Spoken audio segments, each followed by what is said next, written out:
ओम सहजात्म स्वरूप परम गुरु परम पूज्य कृपाणुदेव पूज्य पप्पा जी और सर्व ज्ञानियों का आशीर्वाद देकर हम आज का सत्संग आरंभ करते हैं। Excuse me। जो भी सुने उसे गहराई से समझे और आत्मसात करे, क्योंकि जो आत्मसात है वही आएगा। बाकी सब इस शरीर के साथ में, इस मन और बुद्धि के साथ में नष्ट हो जाएगा। तो हे परम कृपाणु देव, ये आत्मा का कल्याण हो और सर्व मोह से, सब बंधन से मैं मुक्त हो, यही मेरी अभिलाषा है।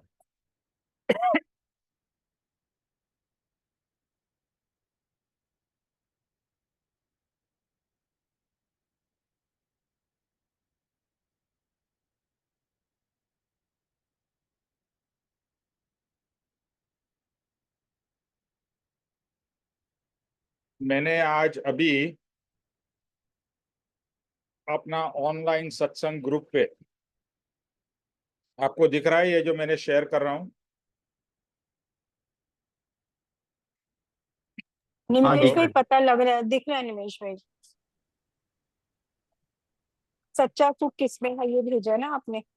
हाँ, ये जो है ना, ये परम कृपाणु देव के मोक्ष माला का पार्ट है।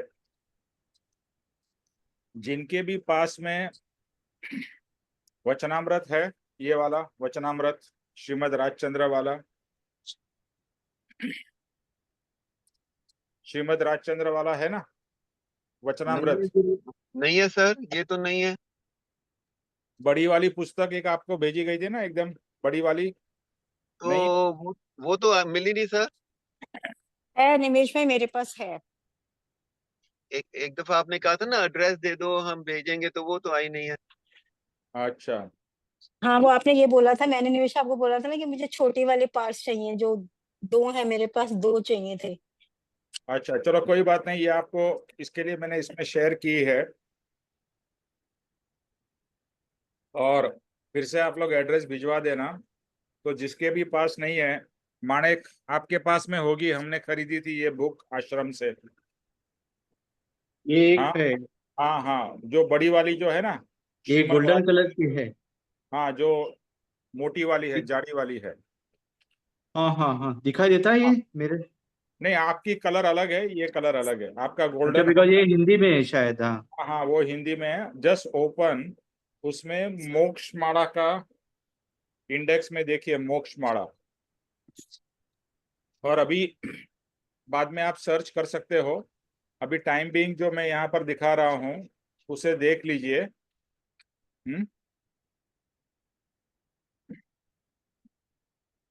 ओके, सो डोंट वरी, आपके पास हो या नहीं हो, ठीक है। ठीक है सर, ठीक है। अच्छा, तो उर्मिल, हाँ जी। आप, हाँ जो दिख रहा है ना, वो फर्स्ट पैराग्राफ पढ़िए। एक मिनट निमेश भाई।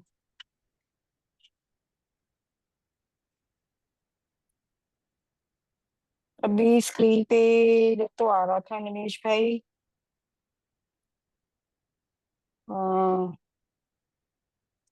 भावना बोध अभी स्क्रीन पे आ नहीं रहा निमेश भाई।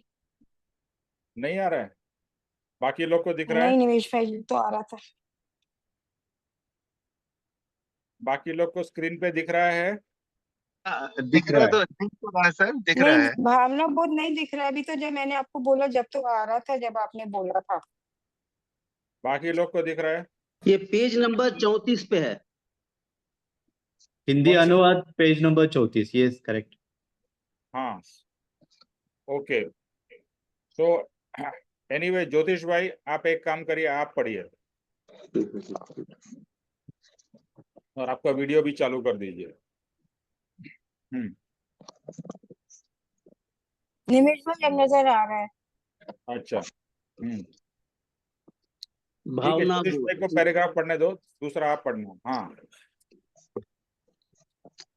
ये भावना बोध 17वें वर्ष पे है। उपोद्घात, सच्चा सुख किसमें है? प्रश्न है, सच्चा सुख किसमें है? चाहे जैसे तुच्छ विषय में प्रवेश होने पर भी उज्जवल आत्माओं की सहज प्रवृत्ति वैराग्य में जुट जाने की होती है। बाह्य दृष्टि से जब तक उज्जवल आत्मा संसार के माइक प्रपंच में दिखाई देते हैं, तब तक इस कथन की सिद्धि कदाचित दुर्लभ है। तो भी सूक्ष्म दृष्टि से अवलोकन करने पर इस कथन का प्रमाण सर्वथा सुलभ है, यह निसंशय है। बस इतना ही पैराग्राफ का आप मीनिंग करिए।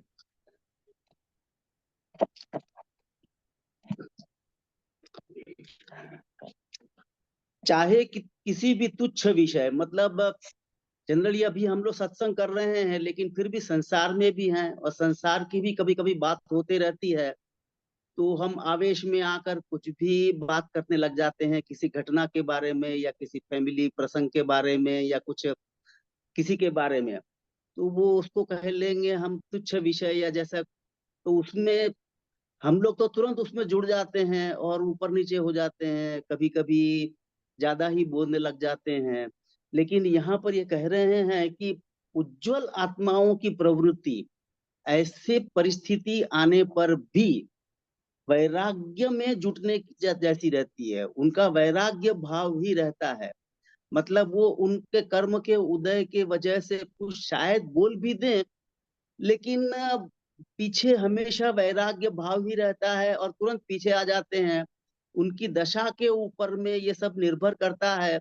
लेकिन उज्जवल आत्मा, मतलब जिन्होंने, हम तो ये कहेंगे कि जिन्होंने आत्मज्ञान प्राप्त कर लिया है, तो उनकी प्रवृत्ति ऐसी ही रहेगी हमेशा कि कभी उसमें जुड़ेंगे नहीं और उनका बोलना या कुछ भी करना उसमें जुड़ेंगे नहीं। तो बाह्य दृष्टि से उज्जवल आत्मा संसार के माई हम लोगों को वो पता नहीं लगता है, जब तक हमने जाना नहीं है किसी को, आत्मज्ञानी को या गुरु को, या ऐसा हमने जब तक जाना नहीं है, तब तक हमें यही लगता है कि ये हमारे जैसे ही हैं और वो भी देखो जुड़ गए, वो भी ऐसा है। लेकिन मैंने जो पहले बताया कि कभी कभी उनके कर्म के उदय की वजह से कुछ ऐसे शब्द भी निकल जाए, कुछ वाक्य भी निकल जाए, लेकिन उनके दिमाग, उनके उसमें पीछे में हमेशा वैराग्य भाव रहता है, मतलब वो जुड़ते नहीं है। कर्म के उदय के जोर से कुछ हो सकता है, लेकिन कभी भी वो जुड़ते नहीं है। वो जो मतलब हमने पहचान कर ली है तो हमारे भी ध्यान में आता है। और इसीलिए यहाँ पर कहा है कि इस कथन की सिद्धि कदाचित दुर्लभ है। सिद्धि मतलब जो जानते हैं, पहचानते हैं, जिन्होंने गुरु को पहचान लिया है उनको तो मालूम पड़ गया कि ये ऐसा है, लेकिन अभी भी शायद हमने अपने गुरु को उतने अच्छे से नहीं जाना है, तो हमको भी कभी कभी ऐसा ही लगता है। मतलब ये जो कथन जो कह रहे हैं उसकी सिद्धि दुर्लभ है, मतलब हमको भी लगता है कि ऐसा ही है। तो भी सूक्ष्म दृष्टि से अवलोकन करने पर इस कथन का प्रमाण सर्वथा सुलभ, यह निसंशय है। मतलब अभी जैसे हम लोग अभी सत्संग में जुड़े हैं, तो मान लो हमारे गुरु भी जो कितना पहचाना है कितना नहीं पहचाना, कुछ जुड़ गए अपने प्रसंग में वगैरह वगैरह, लेकिन अभी काफी समय से हम लोग कर रहे हैं, तो उस समय हमारे भी ध्यान में नहीं आता है कि अरे हमारे गुरु भी ऐसे ही कर रहे हैं, ऐसा कर रहे हैं, ऐसा कर रहे हैं। लेकिन बाद में ध्यान सोचने पर अवलोकन किया हमने कि क्या कर रहे थे, कैसे कर रहे थे, क्यों कर रहे थे, तो हमारे भी ध्यान में आता है कि ऐसा है। एक छोटा सा उदाहरण दूंगा। एक बार पापा जी कहीं पर खाने के लिए बैठे थे और वो खाने के लिए परोसने के लिए आया, तो जो हमने वो क्या बोलते हैं आ, वो फ्राइम्स होते हैं ना, गोल गोल अलग अलग कलर के रहते हैं, हम लोग खाना खाने जाते हैं तो मिलते हैं वो। तो पापा जी ने कहा कि मुझे वो लाल वाला दे दो। फिर तुरंत कहा नहीं नहीं नहीं, वो हरा वाला दे दो। नहीं नहीं नहीं, वो पीला वाला ही दो ना, ऐसा। और वो सब ऐसा चला और फिर हो गया खाना। फिर दूसरे दिन किसी ने सत्संग में किसी ने प्रश्न पूछा कि ये पापा जी, ये आप क्या कर रहे थे? तो बोले क्या? नहीं, वो आप कुछ कह रहे थे, हरा पीला ऐसा वगैरह। फिर पापा जी ने कहा क्यों, क्या? मेरे को समझ में नहीं है, मेरे को याद नहीं आ रहा है ऐसा। बोले नहीं पापा जी आपने ऐसा किया था। अच्छा, तो ये तो मेरे तो दिमाग में से निकल गया था, लेकिन आपके दिमाग में ये इतने घंटे 12-24 घंटे चलता रहा, यही मैं बताना चाहता था। तो ये ऐसी पहचान होती है। तो कभी कभी हमको साधारण लगता है कि हमारे जैसे ही हैं, लेकिन उनके पीछे में हमेशा वैराग्य भाव रहता है या उपदेश भाव रहता है, ऐसा वगैरह रहता है। ओवर। ओके, आपका माइक और वीडियो बंद कर दीजिए। हम आज से मोक्ष माला जो पुस्तक है, ये परम कृपाणु देव ने लिखी है, और ये मोक्ष माला उन्होंने लगभग 15-16 साल की उम्र में लिखी थी। इसमें पूरा धर्म का मार्ग बताया है कि धर्म क्या है।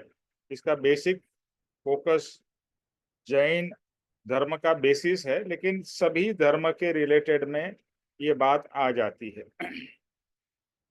एक्चुअली ऐसा कहा जाता है कि जैन धर्म जो है वो सर्व धर्मों का मिला के अगर आप जो एक धर्म बनाए तो वो जैन धर्म है। यानी कि सबका मिश्रण किया जाए या सबको जोड़ा जाए तो एक जैन धर्म उत्पन्न हो सकता है। एनीवे, अभी हमारा जो फोकस है वो आत्म धर्म के ऊपर है। हम किसी स्पेसिफिक चीजों के लिए बात नहीं कर रहे हैं। तो यहाँ पर उन्होंने इसके ऊपर में एक पुस्तक लिखी थी जो हर एक जो बिगिनर्स है उसके लिए थी कि वो धर्म क्या है वो समझ पाए। तो यहाँ पर ये मोक्षमाला पुस्तक प्रिंट होने में थोड़ा समय लगा था।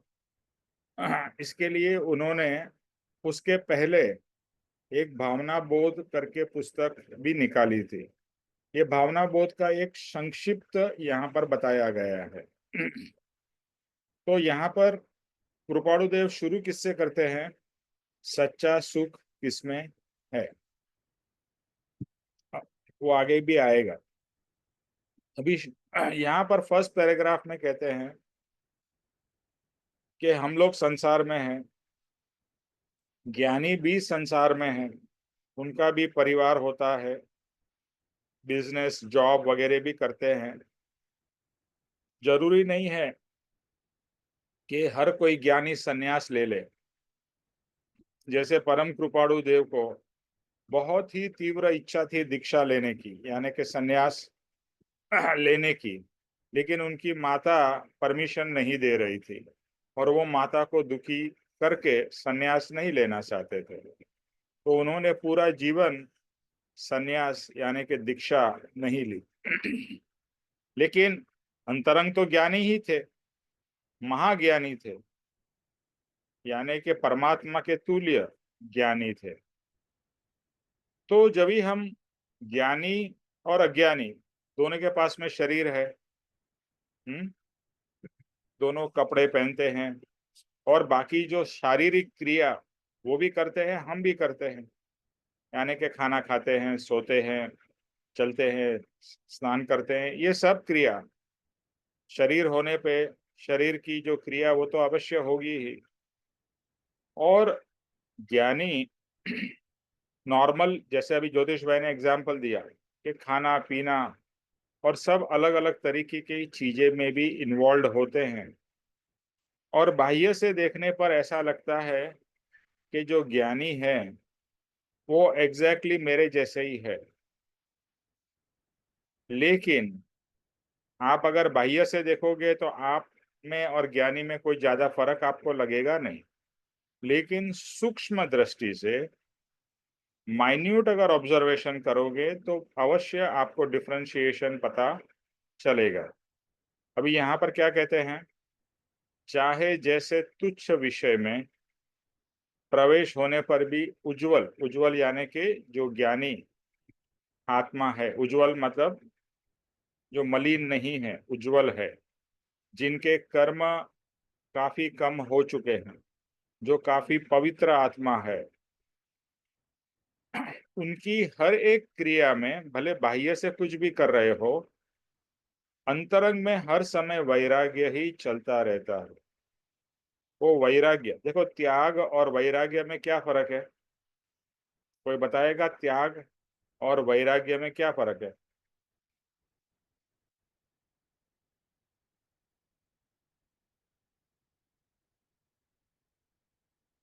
हेलो। सर त्याग मीन्स सब कुछ छोड़ देना, और वैराग्य, त्याग मीन्स सब कुछ त्याग कर देना, और वैराग्य मीन्स संसार में रहते हुए भी अपने आप को डिटैच करके रखना, मेरा ख्याल है। Okay, let us take an example के रसगुल्ला।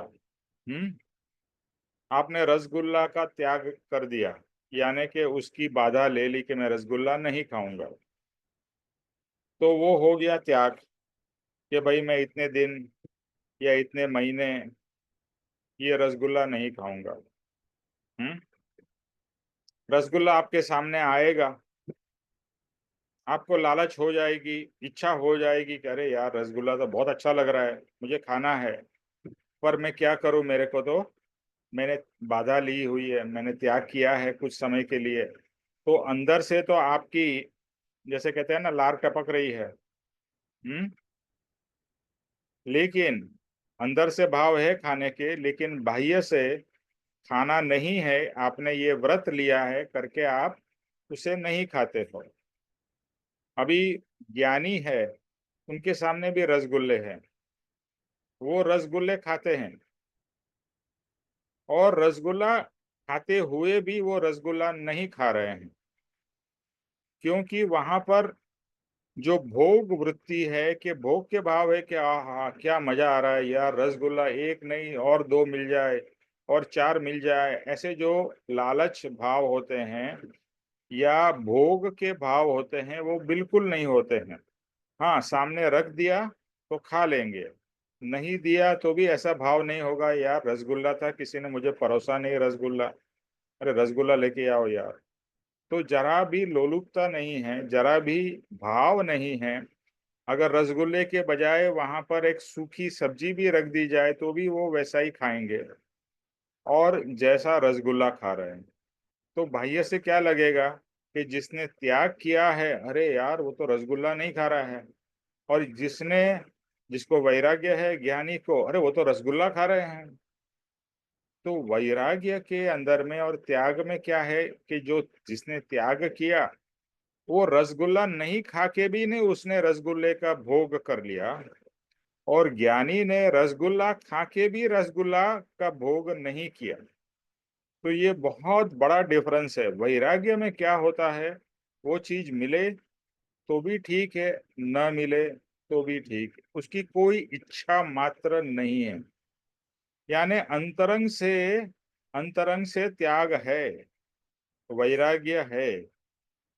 लेकिन अभी आप समाज में गए हो, वहां पर कोई पार्टी हो रही है, और आप अकेले बोलो कि नहीं मैं पार्टी में भाग नहीं लूंगा, मैं ये नहीं करूंगा, सो वैसा नहीं, वो पार्टी में भाग लेंगे भी, हंसी मजाक भी करेंगे, लेकिन अंदर में जो वैराग्य का भाव है, डिटैचमेंट ऑल द टाइम रहता है, ऑल द टाइम। अभी हमारे और उनमें डिफरेंस यही है कि अगर हमें कोई रसगुल्ला नहीं पिरसेगा तो हम कितने अपसेट हो जाएंगे और चिल्लाने लगेंगे, अरे मेरे को क्यों रसगुल्ला नहीं दिया, ये क्या है, ऐसा है वैसा है। तो ज्ञानी और अज्ञानी में ये बहुत बड़ा फर्क है। अज्ञानी त्याग करता है, और त्याग करना अच्छी बात है, त्याग से वैराग्य उत्पन्न हो सकता है, लेकिन त्याग करने के बाद में अगर वैराग्य उत्पन्न नहीं होता है तो वो त्याग भी निष्फल जाता है। अभी आप देखिए कि जिस दिन आप उपवास करते हो, जैसे अभी करवा चौथ होता है, तो जो लेडीज लोग करवा चौथ लगती है, आजकल जेंट्स लोग भी रखते हैं, तो निरंतर क्या भाव रहता है कि कभी चांद निकलेगा, कभी चांद निकलेगा, कभी चांद निकलेगा, और कभी मैं खाऊंगा या खाऊंगी।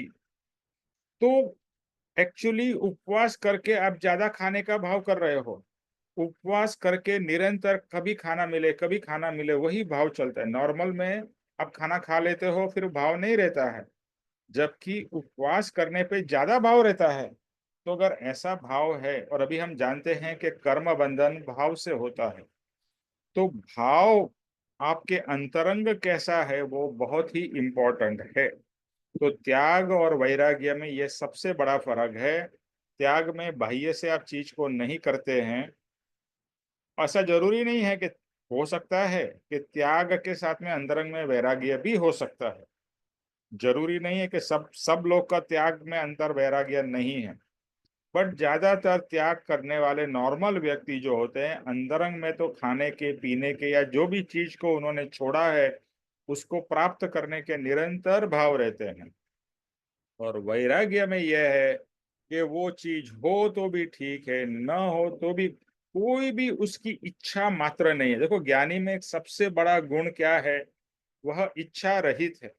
और हम अज्ञानी में क्या गुण है? हम इच्छाओं से भरपूर है। और इच्छा मतलब ये मिल गया फिर ये खाए। आज की ही बात बताता हूँ। आज हम लोग एक शादी में गए थे और वहां पर बहुत सारे, आजकल तो जैसे पता है शादी होती है तो इतनी सारी आइटम्स होती है। इंडियन होता है और वो मैक्सिकन होता है और इटालियन होता है, और मतलब इतना सारा प्रलोभन होता है कि आप उसमें जुड़ ही जाते हो। चलो थोड़ा ये ले लेता हूँ, ये भी ट्राई कर लेता हूँ, अरे ये भी खाता हूँ, चलो ये भी करता हूँ, ये भी करता हूँ। तो वहां पर हमारी मनोवृत्ति मुझे अपनी दिखाई देती है कि मुझे खाने का बहुत शौक है। तो खाना देखते ही मन में लड्डू फूटने पड़ते हैं, यार चलो ये खाते हैं, यार ये खाते हैं, ये खाते हैं। तो हमारी ये दशा है। और ज्ञानी की जो दशा है उसमें उनको ऐसे कोई भाव नहीं होते, वो खाएंगे हमारे जैसे ही। लेकिन हमारे अंदर में ये जो भोग के भाव है उनमें वो भोग के भाव नहीं है। हाँ, अभी हम लोग सत्संग कर रहे हैं तो भोग के भाव कम हो सकते हैं। और वैराग्य प्राप्त करना वो बहुत ही इंपॉर्टेंट है, क्योंकि वैराग्य में ही सुख है। सुख वैराग्य में है, भोग में सुख नहीं है। हमें लगता है कि भोग में सुख है, बट भोग का सुख कैसा होता है? जितना समय, अभी आज मैं खाना बहुत सारे आइटम्स अच्छे अच्छे खा के आ गया, लेकिन वो खाया, उसका सुख उतना टेम्पररी था, वो चला गया। अभी वो सुख कितना मोमेंटरी था, जब तक खाना खाया, अंदर गले में गया, अंदर तक गया, बस उतना ही समय का सुख है। फिर से दूसरी आइटम खाई, उसका दूसरा थोड़ा समय का सुख। यानी कितना टेम्पररी और तुच्छ है। और वैराग्य का सुख परमानेंट है। तो भोग का सुख टेम्पररी है, और भोग का सुख भी बहुत सारा, कोई भोग की आपको चीज न मिलने पे उल्टा नेगेटिव भाव होता है। लेकिन वैराग्य का सुख परमानेंट रहता है और वो ऊपर नीचे नहीं होता है। अभी आपने कोई भोग की चीज खाई, मान लो रसगुल्ला एग्जाम्पल, आपको दिख रहा है बहुत अच्छा है और आपने खाया लेकिन मजा नहीं आया, तुरंत भाव आपका बिगड़ जाएगा। लेकिन ज्ञानी अगर वही रसगुल्ला बिगड़ा हुआ भी खाएंगे, यानी कि अच्छा नहीं है वैसा भी खाएंगे, तो भी उनके अंदर में ये नहीं होगा रे क्या बेकार रसगुल्ला है, ऐसा है वैसा है। हम क्या करते हैं, तुरंत हमारे अंदर में खिचखिच चालू हो जाती है, बहुत सारा अंदर में से नेगेटिव भाव उत्पन्न होने लगता है। तो ये सब चीजें बहुत ही इंपॉर्टेंट है। और याद रखना यह है कि कर्म बंधन मात्र और मात्र भाव से है। तो जितना वैराग्य हमारे अंदर में बढ़ेगा उतना हमारी आत्मा की प्रगति है। फोर्सफुली देखो, वैराग्य का एक खूबी यह है कि एक नेचुरल दशा है। त्याग फोर्स से होता है, वैराग्य फोर्स से नहीं होता है। वैराग्य ऑटोमेटिक सहज दशा है। तो ये वैराग्य में ज्ञानी हमेशा, या उज्जवल आत्मा हमेशा वैराग्य की तरफ ही रहते हैं और वैराग्य भाव में ही रहते हैं। सो बाह्य दृष्टि से अगर आप देखोगे तो लगेगा ये सब माइक प्रचंड, माइक प्रपंच यानी कि माया से जुड़े हुए, सब भोग के चीजों में जुड़े हुए हैं। लेकिन ये बाह्य से बात है, सूक्ष्म दृष्टि से देखने पर आपको रियलाइज होगा कि ये बात सच नहीं है। ये उज्जवल आत्मा अंदर में वैराग्य से भरपूर है। और ये बात सर्वथा सुलभ है, निसंशय है। ये बात 100% सच है कि ज्ञानी कितना भी भोग उपभोग करते हुए दिखाई देते हैं, लेकिन अंतरंग से पूर्ण वैरागी है। ओके। अभी ये एक स्टोरी आप लोगों ने सुनी होगी, इसके अलग अलग वर्जन्स है कि एक कृष्ण भगवान उनके शिष्य को बोलते हैं, कुछ इंसिडेंट मुझे याद नहीं है, कि उस नदी के उस पार जाओ और वहां पर ये मुनि उपवास कर रहे हैं। तो वो व्यक्ति जाता है नदी के पार, वो जाता है, देखता है तो मुनि तो अच्छी तरह से पूरा भोग लगा रहे, खाना खा रहे हैं। वो तो बहुत अचंभे में पड़ जाता है कि ये तो भोगी है, ये कहाँ उपवास कर रहे हैं। तो बोलता है, गुरुदेव, कृष्ण भगवान ने तो कहा कि आप उपवास कर रहे हो और आप तो यहाँ पर खाना वाना खा रहे हो, भोग ले रहे हो।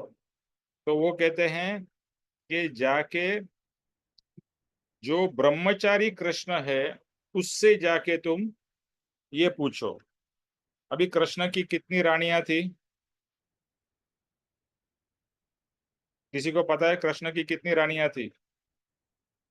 16,000 थी रमेश भाई। हाँ, 16,000। 16,000। चलो 16,000। अभी 16,000 रानी जिसके पास में हो वो ब्रह्मचारी, जो मुनि खाना खा रहे हैं वो उपवासी। तो बात यहाँ पर ये है कि भोग यानी बाह्य एक्टिविटी क्या है वो ज्यादा इम्पोर्टेंट नहीं है, अंदर के भाव क्या है वो सबसे ज्यादा इम्पोर्टेंट है। उसके कारण कृष्ण को ब्रह्मचारी कहा, वो मुनि को उपवासी कहा। ठीक है, तो ये पॉइंट समझ में आ जाना चाहिए। हमें अंदर से अपने जो भोग उपभोग करने के भाव बार बार होते हैं, ये 5 इंद्रियों के भोग में मैं यहाँ से ये भोग ले लूं, यहाँ से ये भोग ले लूं, वो हमारा सबका होता ही है। और उसको रियलाइज करना कि ये जो भोग है ये सब क्षणिक है, इसमें से परमानेंट सुख कभी मिलता ही नहीं है। तो ये जो बाह्य 5 इंद्रियों के सुख से ज्यादा सुख आत्मा में है, ये ज्ञानी को समझ आ गया है। इसके लिए भले बाह्य सुख करते हुए दिखाई भी देते हैं, उसमें उनका जरा भी अटैचमेंट नहीं होता है, वो वैराग्य से भरपूर होते हैं। ओके, चलो उर्मिल नेक्स्ट पैराग्राफ लो।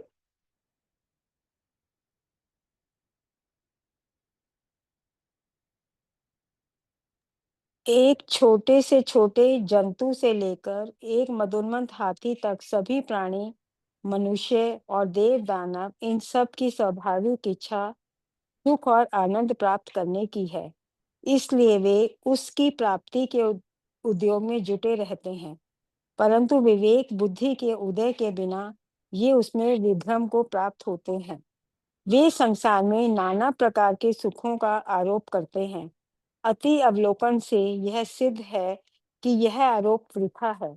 इस आरोप को अनारोप करने वाले विरले मनुष्य विवेक के प्रकाश द्वारा अद्भुत परंतु अन्य विषयों को प्राप्त करने के लिए कहते आए हैं। जो सुख भय वाले से है वे सुख कहीं है परंतु दुख है। जिस वस्तु को प्राप्त करने में महाताप है, जिस वस्तु को भोगने से इससे भी विशेष ताप है, तथा परिणाम में निमेश भाई अब स्क्रॉल ऊपर करना पड़ एक मिनट। महाताप, अनंत शोक और अनंत भय है। उस वस्तु का सुख मात्र नाम का सुख है अथवा है ही नहीं। इसलिए विवेक की उसमें अनुरक्ति नहीं करते। संसार के प्रत्येक सुख से विराजित राजेश्वर होने पर भी सत्य तत्व ज्ञान की प्रसादी प्राप्त होने से उसका त्याग करके योग में परमानंद मानकर सत्य मनोवीरता से अन्य पामर आत्माओं को भृत हरि उपदेश देते हैं कि श्लोक भी पढ़ना है निमेश। नहीं, बस अभी इतना ही। इसको एक्सप्लेन करना निमेश भाई। यस, जितना आपको समझ में आए, सिंपल है। इस हाँ मतलब ये है कि जितने भी मतलब एक में से पंच इंद्रिय जो भी जीव प्राणी है वो सब जो एक भौतिक सुख की इच्छा होती है, स्वाभाविक वही कि हमें संसार में जो भी सुख और आनंद प्राप्त होता है उन सब की एक ही इच्छा होती है, चाहे मनुष्य है वो चाहे जीव जंतु है। इवन देव और दानव भी जो है उन सब की एक ही इच्छा रहती है कि हमें जो सुख और आनंद प्राप्त हो।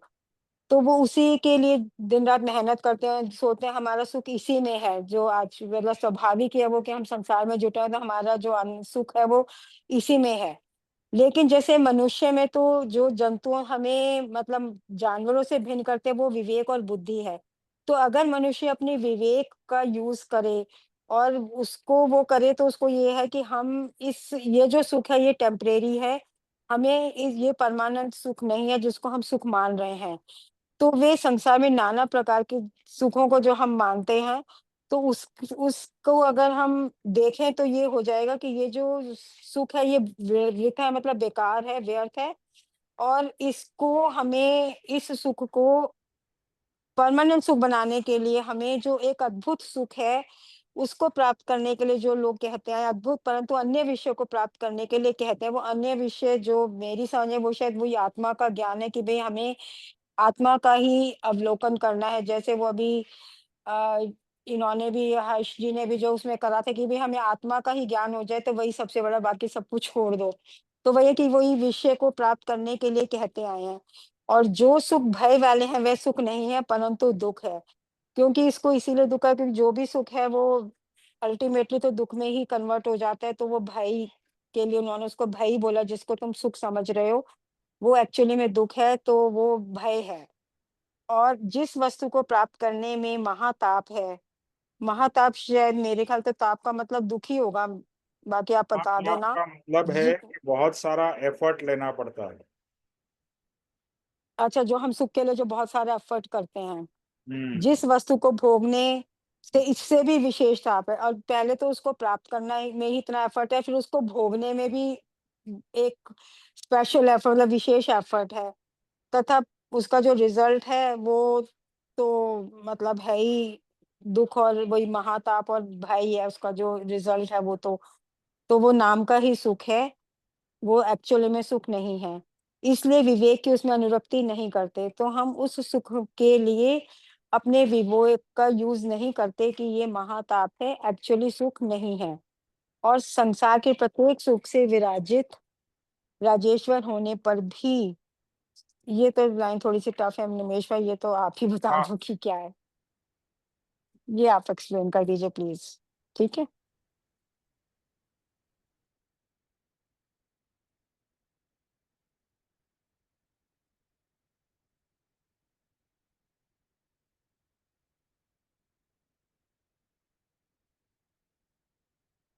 ओके। तो यहाँ पर परम कृपाणुदेव देखो, एक इतने छोटे बालक जो 14-15 साल का है, वो उसकी समझ कितनी विशेष है, ये अद्भुत बात है। वो क्या कहते हैं कि एक छोटे से छोटे जंतु यानी एक छोटे से छोटी चींटी, जैसे ही उसको शक्कर का दाना दिखाई देता है या उसको सुगंध आती है, वो कहाँ ना कहाँ से वो शक्कर का दाना लेने को आ जाती है, क्योंकि उसमें उसको सुख समझ में आता है। तो एक छोटे से छोटे जीव जंतु से लेकर एक बड़े से बड़े हाथी, सब प्राणी, कोई भी प्राणी इंक्लूडिंग मनुष्य, देव और दानव, सबकी क्या इच्छा है? अगर हम किसी को भी पूछे, कोई भी हो, चाहे वो राजा हो, चाहे वो डॉक्टर हो, चाहे वो ड्राइवर हो, हकीम हो, कोई भी व्यक्ति, एक गृहिणी हो, एक काम करने वाला हो, बिजनेसमैन हो, आपको क्या चाहिए? तो अगर वो रियलाइज करेगा तो सबको एक ही चीज चाहिए, और वह एक चीज क्या है? सुख। क्या चाहिए उनको? सुख। तो ये बहुत ही इम्पोर्टेंट बात है कि हर एक जीव को सुख ही चाहिए, किसी को दुख नहीं चाहिए। कोई भी व्यक्ति ऐसा नहीं मिलेगा बोलेगा मुझे दुख दे दो, मेरा सुख ले लो। सब लोग बोलेंगे मेरा दुख जाए भगवान और मुझे सुख की प्राप्ति हो। यानी सुख और आनंद, ये दो चीज हर एक जीव को और हर एक समय, ऐसा भी नहीं है कि हमको थोड़ा टाइम सुख चाहिए और बाद में दुख चाहिए, हमको हर समय सुख चाहिए। तो सुख और आनंद, सुख और आनंद ये निरंतर हमारी इच्छा है। और इसलिए वो सुख को प्राप्त करने में, वो आनंद को प्राप्त करने में हम सुबह से लेके रात तक जुटे रहते हैं। इवन रात में भी वही विचार चलते रहते हैं। परंतु विवेकी बुद्धि जिसकी है, जिसको समझ आ गई है, जिसको विवेक किसको कहते हैं? विवेक उसको कहते हैं जिसको सही और गलत की समझ है, प्लेन एंड सिंपल, कि सही क्या है, गलत क्या है। अगर आपको पता चले कि ये चीज अच्छी है, ये चीज बुरी है, तो आप क्या लोगे? अच्छी चीज लो। एक मैं सिंपल एग्जांपल देता हूँ। आप सब्जी खरीदने जाते हो, आपको पता है अच्छी सब्जी कौन सी है और बुरी या खराब सब्जी कौन सी है। आप कभी भी बुरी सब्जी या जो सही नहीं है, आप चुन चुन के सही सही आलू हो या भिंडी हो या जो भी हो, करेला या जो भी आप खरीदने गए हो, अच्छा चुन चुन के लेते हो। क्यों? क्योंकि आप में विवेक है और पता है कि कौन सी अच्छी है और कौन सी अच्छी नहीं है। संसार में भी हम हर एक चीज, कोई भी चीज आप खरीदने जाते हो या कुछ भी हो, हर समय हमारी विवेक से जो अच्छी चीज है उसी को हम लेते हैं। लेकिन प्रॉब्लम कहाँ पर है? इस ये जो सुख किसमें है, उसमें हमारी विवेक बुद्धि नहीं है, या हमें लगता है विवेक बुद्धि है, पर ज्ञानी की दृष्टि से विवेक नहीं है। तो ज्ञानी को ये बात समझ में आ गई है कि उन्होंने विवेक के द्वारा जाना है कि ये सब जो हम भाग दौड़ पांच इंद्रियों के सुख के पीछे कर रहे हैं, वो जो सुख प्राप्त करने का जो हमारा प्रयत्न है, वह आरोप यानी कि जो एफर्ट है वो वृथा है। कृपाणुदेव क्या कहते हैं? वृथा है।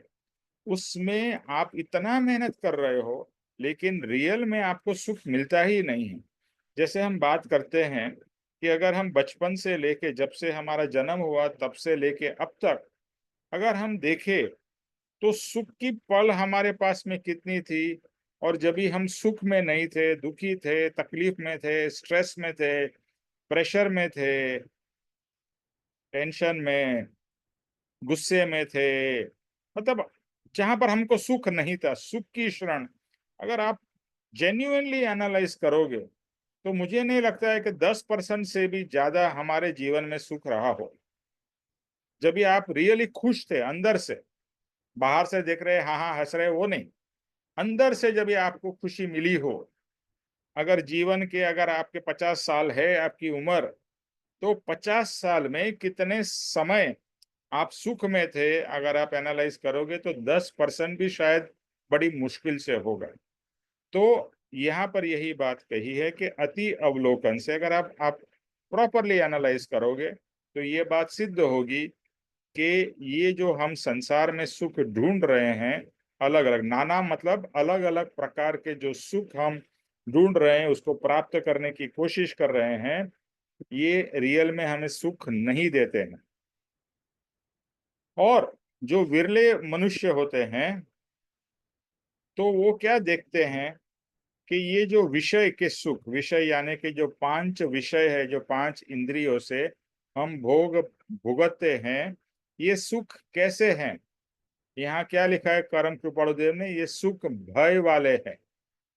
भय वाले हैं मतलब, तो आप सोचोगे कि सुख में कैसा भय है? आपने पैसा कमाया। अभी तो पुराने जमाने में क्या होता था कि जब कोई सेठ के पास में पैसा आता था, तो वो उस समय बैंक्स तो थे नहीं, तो लोग क्या करते थे, जमीन में उसको सोना या सिक्का या जो भी जवेरात है वो जमीन में गाड़ देते थे, या और कहीं जगह पे छुपा देते थे। क्यों छुपाते थे? क्योंकि भय था कि कोई चोर या कोई डाकू आके लेके ना चला जाए। आज के जमाने में भी यही रहता है कि अभी मैंने ये पैसा इन्वेस्ट किया है, वो पैसा किधर, कहीं वो बैंक बंद ना हो जाए, कहीं मेरा पैसा कम ना हो जाए, कहीं मेरा पैसा चला ना जाए। तो इस तरह के आप देखो, हर समय एक्चुअली हम भय में जीते हैं। कहीं ना कहीं अंदर से इनसिक्योरिटी लगी रहती है, ऐसा हो जाएगा, वैसा हो जाएगा। कुछ आपके पास में है, आपके पास में घर भी है, परिवार भी है, और लेटस से पैसा भी है, लेकिन फिर भी कहीं ना कहीं अंदर से भय रहता है कुछ ऐसा ना हो जाए। जैसे मान लो मेरे दादा थे, ग्रैंडफादर, तो हमारे घर का कोई भी व्यक्ति कहीं बाहर कुछ भी काम के लिए जाएगा या घूमने जाएगा, वो जब तक वो व्यक्ति वापस नहीं आता तब तक उनको चैन नहीं पड़ता था, क्योंकि उनको ये चिंता रहती तो वो कहीं बाहर गया है तो कहीं उसका एक्सीडेंट हो जाए, कहीं कुछ दूसरा ना हो जाए, ये ना हो जाए, यानी ये भय है। तो ये जो हमारे जो संसार के जो सुख है ना, उसमें निरंतर कुछ ना कुछ तरीके का भय लगा रहता है। तो जब भी भय वाला सुख हो तो क्या वो सुख है? अभी आप देखिए, जब भी आप ट्रेन में जाते हो और आपके पास में सब सामान है और आप स्लीपर में गए हो, रात को सो रहे हो, रात को जब भी सो रहे हो, आपकी चिंता क्या रहती है कि जो मेरा सूटकेस है ना, वो कहीं चोरी तो नहीं हो जाएगा। तो रात में जितनी बार भी उठोगे तो चेक करोगे, सूटकेस है ना भैया, सूटकेस है ना। तो ये सुख क्या हो गया? भय वाला सुख। तो ये भय वाले सुख सुख नहीं है, दुख।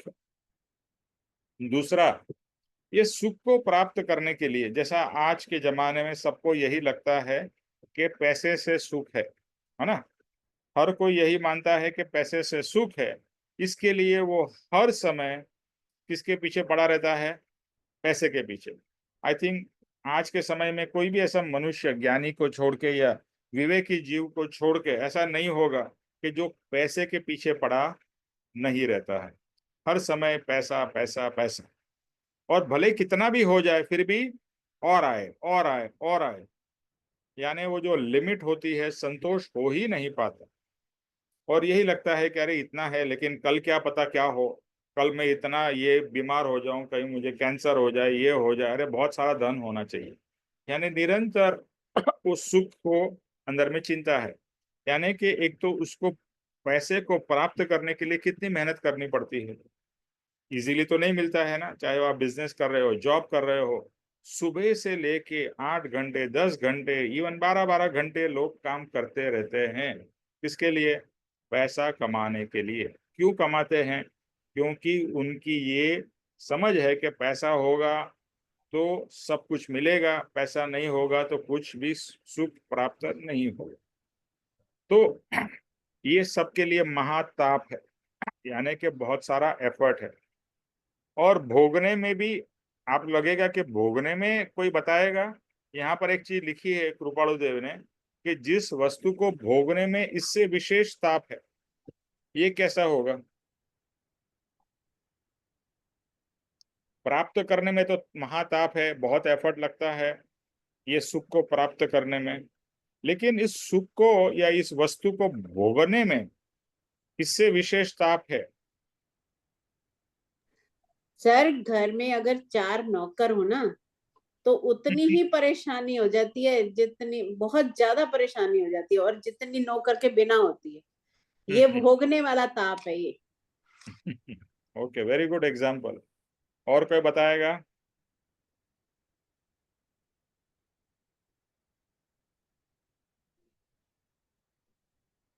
देखो, कृपाणु देव के एक एक वचन को है ना बहुत समझना है। हम क्या करते हैं, जो चीज लगती है अरे ये तो ठीक नहीं लग रही, हम उसको बाईपास कर देते हैं। और कोई बताएगा कि जिस वस्तु को भोगने में इससे विशेष ताप है?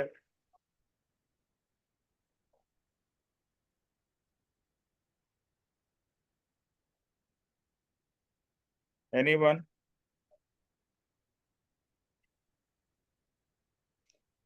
योगेश। बोलिए, कौन बोल रहा है? अच्छा, तो जिसका, हाँ, आप नहीं अगर बोल रहे हैं तो माइक को म्यूट रखिए। पहले ऐसा लगता था कि हेलो, सुनाई दे रहा है? हाँ, सुनाई दे रहा है। हाँ हाँ, पहले ऐसा लगता था कि होटल का खाना मतलब एकदम बहुत बहुत बढ़िया, बराबर है। सुबह खाए, शाम को खाए, ब्रेकफास्ट खाए, लंच खाए, बराबर है। बट एक वक्त ऐसा आता है कि सब डॉक्टर भी बोलते हैं कि भाई आप घर का दाल रोटी खाओ, वही आपके लिए अच्छी है, बराबर है ना। तो आप 5 स्टार होटल में खाए ओके, वो तो लगता है, लेकिन वो नहीं है एक्चुअली, बराबर है ना। I don't know whether this is the right example और not. No, it is a good example and we have to think. जैसा कृपाणु देव यहाँ कह रहे हैं इसमें क्या मतलब है, और what you are saying is right, absolutely. दूसरा, बहुत सारे ऐसे एग्जाम्पल्स सोचना है। देखो, इम्पोर्टेंट बात यह है कि आपको चिंतवन मनन करना है। What is he trying to say? We must understand and go deeper and deeper. Okay? Because क्या होता है, सरफेस पे तो हम फटाफट पढ़ लिया, फटाफट समझ लिया, नहीं। पप्पा जी कहते हैं कि जो भी आपने सोचा है उससे और सोचो, और जो आपने मीनिंग सोचा है उससे अगर ऑपोजिट मीनिंग अगर आपको समझ में आए तो समझ लेना कि आपने कुछ अच्छी तरह से समझा है। तो और भी इसमें सोचिएगा, आप लोगों ने जो एग्जाम्पल दिया है कि भोग भोगने भी उससे विशेष ताप है। सर, घर में जितने भी आप सुविधाएं इकट्ठी करते हो, एसी लगाते हो, फ्रिज लेते हो, मशीनें लेते हो, जितनी भी, उसकी कितनी परेशानी होती है। उसको हर काम में उसकी टूट फूट है, कभी कोई आ रहा है, कभी कोई घंटी बजा रहा है, तो मतलब ये भी एक भोगने का ताप ही है ना। या वो निमेश भाई, मेरे ख्याल तो अल्टीमेटली जो भी हम ये सुख भोगते हैं संसार के, वो अल्टीमेटली जैसे अल्टीमेटली कोई डिजीज या उसमें महाताप जो हो जाता है कि भाई वही जैसे शुगर हो गई, बीपी हो गया, ये वो, तो जितने तुमने सुख भोगे वो अल्टीमेटली उसी चीज में कन्वर्ट हो जाते हैं। फिर वही मेडिसिन एंड देखो वो इसमें लेते रहो तुम उसको। या उर्मिल, इसमें कृपाणुदेव ने 3 पार्ट बताए हैं। एक, जिस वस्तु को प्राप्त करने में महाताप है, जिस वस्तु को भोगने में विशेष ताप है, तथा परिणाम में महाताप है, अन्य शोक और अन्य भय है। तो ये 3 चीजें हैं कि वो सुख प्राप्त करने के लिए बहुत ताप एफर्ट लेना पड़ता है, और वो सुख भोगने में विशेष ताप है, ये थोड़ा पेचीदा है।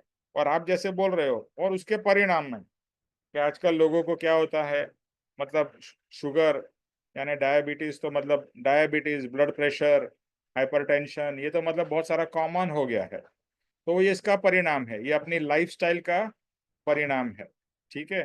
बट जिस वस्तु को भोगने में भी विशेष ताप है, उसके ऊपर सबको सोचना है। और नेक्स्ट वीक हम इसके ऊपर में और क्या क्या मीनिंग समझ में आते हैं वो शेयर करेंगे।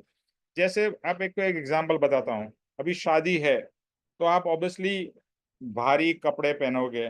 हाँ, भारी कपड़े, सिल्क के और इसके उसके, फिर कितने ही लेडीज लोग गहने पहनेंगे, ये पहनेंगे। अभी हम लोग आज गए थे तो मेरी वाइफ यही बोल रही थी कि बस कभी हम घर पहुंचे और ये सब भारी कपड़े में निकाल सकूं और घर के सादे कपड़े पहन सकूं। तो ये जो आपने भारी कपड़े पहने हैं उसमें सुख है, लेकिन उसको भुगतने में दुख भी है ना, तो तकलीफ है। इतना सारा जो भी भारी भरकम आप जो गहने, कपड़े, मेकअप करते हो, वो अनकंफर्टेबल तो आपको महसूस कराते ही हैं। तो इस तरह से हर एक चीज में आप सोच सकते हो कि इस सुख को भुगतने में भी ताप है, और वो ढूंढना है। देखो, जब तक हम ये सुख भुगतने में ताप नहीं ढूंढ पाएंगे तब तक वो वैराग्य नहीं आएगा कि प्राप्त करने में ताप है। समझो एग्जाम्पल सिंपल सा, खाना। अभी खाना बनाने में तो 1 घंटे 2 घंटे कितने बनाते हैं उसके ऊपर है, आपको लगते हैं अच्छा प्रॉपर। अभी रेडीमेड खाने की बात नहीं कर रहा हूँ, बट नॉर्मली अभी पहले जमाने में तो लोग गेहूं भी घर में ही पीसते थे, चावल भी घर में ही साफ करते थे। अभी तो पूरा मॉडर्न हो गया है, सब चीज रेडीमेड आ जाती है। बट फिर भी अगर आटा आया है तो भी आपको रोटी बनानी पड़ेगी, सब्जी बनानी पड़ेगी, चावल दाल जो भी आप बेसिक बनाते हो। तो आपको 1 घंटा मान लो आराम से लग जाता है, कभी ज्यादा भी लग जाता है। लेकिन खाना खाने तो 15-20 मिनट में आपका खाना बेसिकली आप खा लोगे तो हो जाएगा। तो बनाने के लिए कितनी मेहनत लगती है।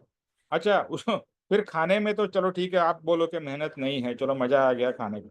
फिर खाना हो गया, फिर उसके बर्तन साफ करने हैं। अभी हमारे पास में तो वही नौकर चाकर है, बट अभी आप यूएस वगैरह में रहो तो वहां तो नौकर चाकर नहीं है, खुद ही साफ करना है, खुद ही सब कुछ करना है। अभी जितना बड़ा घर है, बड़ा घर तो अच्छा लगता है, लेकिन बड़ा घर है तो बड़ा घर को मेंटेन करना भी चैलेंज है, उसके लिए साफ सफाई करना भी चैलेंज है। तो इस तरह से हम अलग अलग चीजों को देखेंगे तो ये बात समझ में आने लगेगी कि वस्तु को प्राप्त करने में महाताप है, उसको भोगने में भी विशेष ताप है, तो इसको और डीपली सोचना है। और थर्ड थिंग, परिणाम में भी महाताप है, अनंत शोक है, अनंत भय है। यानी कि जैसे बताया कि हमने धन दौलत ले ली, तो उसके बाद में भी अभी आप देखते हैं कि बड़े बड़े जो इंडस्ट्रियलिस्ट होते हैं, उनके घर में झगड़े किसके होते हैं? पैसा कम नहीं है, लेकिन पैसे का जो बंटवारा होता है उसमें बहुत झगड़े होते हैं, कोर्ट केसेस चलते हैं, और पूरे जिंदगी भर एक दूसरे से बात नहीं करते हैं। तो क्या हो गया? ये जो पैसे का सुख सुख नहीं मिला।